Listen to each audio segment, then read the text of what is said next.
Uy, Ilya, ano nangyayari sa'yo? Bakit ka nagtatago? Nagtatago ako dahil sa mga pera pinasapong kilambay ko at pinatay ang aking pamilya.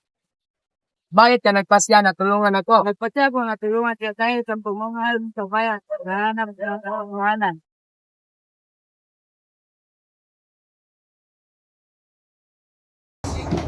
Anong gusto mo Ibarra? Bakit ka nagpasya ng tumulong sa akin? Gusto kong malaman ang katotohanan sa pagkamatay ng aking ama. Hindi ko alam ang iyong tinutukoy. Ang pagkamatay ng iyong ama ay aksidente lamang. Gusto kita makita tatyata ngayon. Gusto ko rin Ibarra pero hindi ako makakapunta. Bakit? Dahil sa aking ama, hindi niya gusto na makita. Ibarra, gusto ko ipakita sa iyo ang aking mga plano. Anong plano mo? Ang plano ko ay mag-alta laban sa mga Espanyol.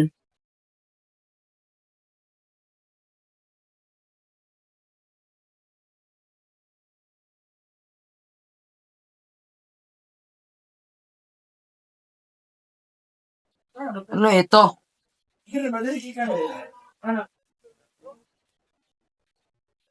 Ang sulat ng aking ama.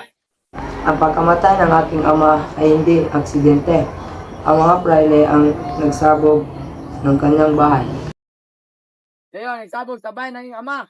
Hindi kami ang nagsabog sa bahay ng iyong ama. Anong gagawin ko? Magpatuloy pa ba ako sa aking paghanap ng katotohanan? Oo, magpapatuloy ako ng paghanap ng aking katotohanan. Aalis ako sa Pilipinas.